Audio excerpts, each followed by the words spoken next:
let's talk about a new term, the arc length of a curve. All right, so let's start from the beginning. I'm given a curve. So a curve is just a curve like that, right? Let's say it's finite, a curve of finite length, not like indefinitely long.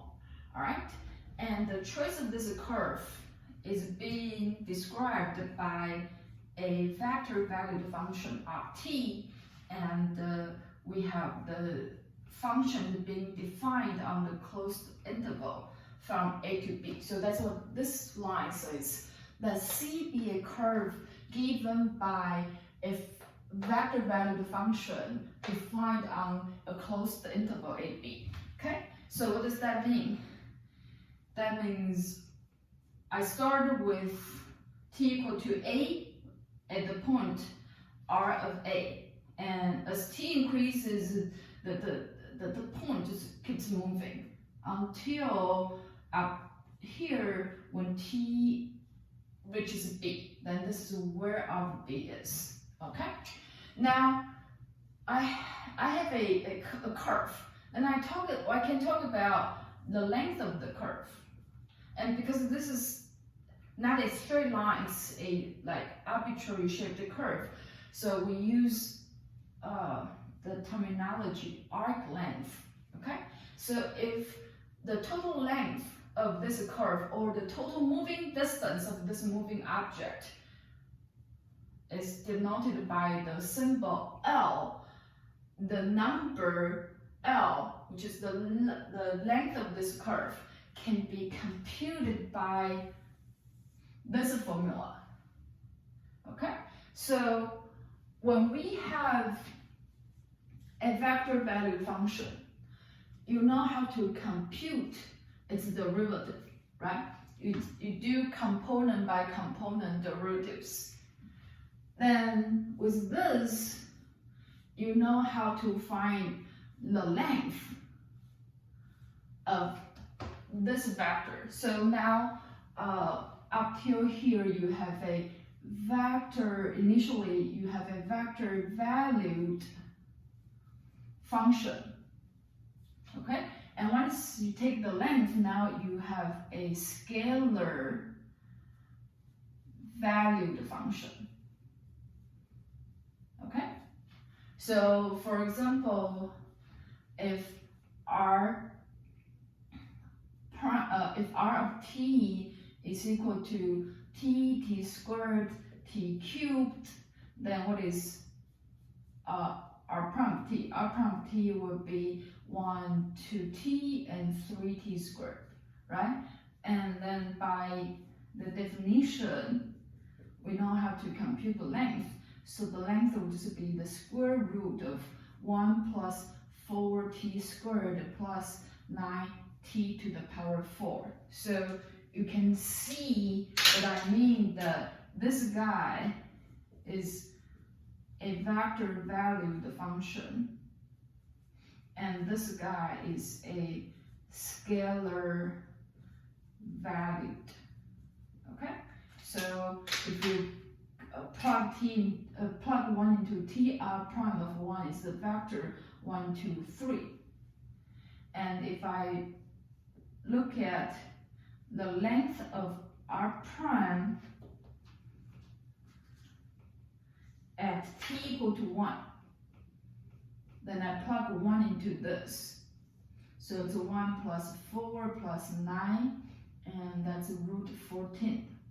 Okay, so you see, for any t value, I will end up getting a scalar here, and here I always end up getting a vector. So that's what we mean by r prime is vector valued and length of r prime is scalar valued.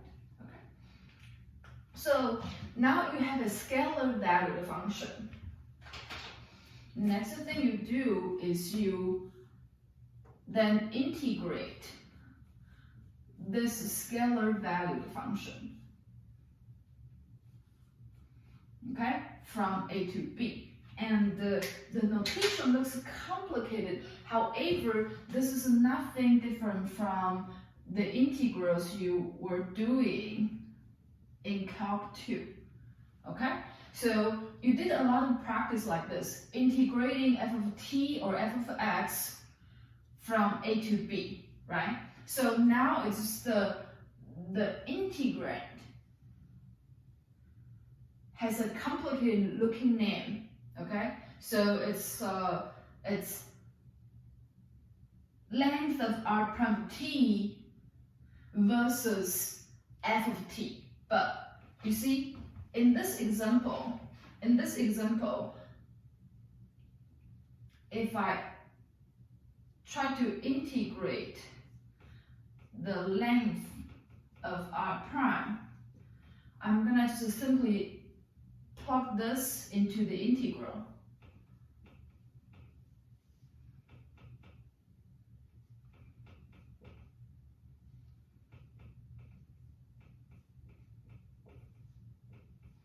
Okay, so you see, this is the same as integrating a function of t from a to b. So this is very similar to what exactly the same as what we have. It's just so we never dealt with this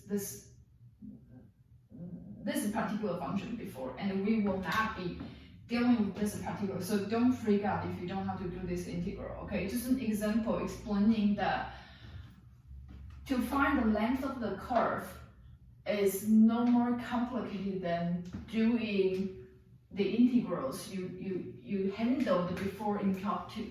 Okay, it doesn't require 2 extra steps though. It does require you to find r prime t first and find the length of r prime t. Then last is just doing an definite integral. Okay, so this is not complicated. All right, so when we have a given curve, then we can use this integral to compute the total length of the curve.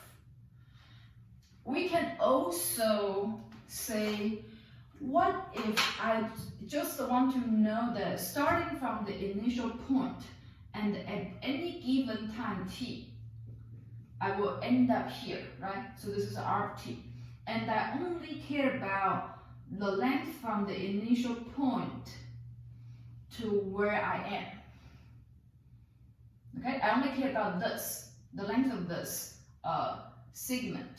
So the length of this depends on r of t, right? So it depends on the value t. So now the length of this partial curve is a function of t.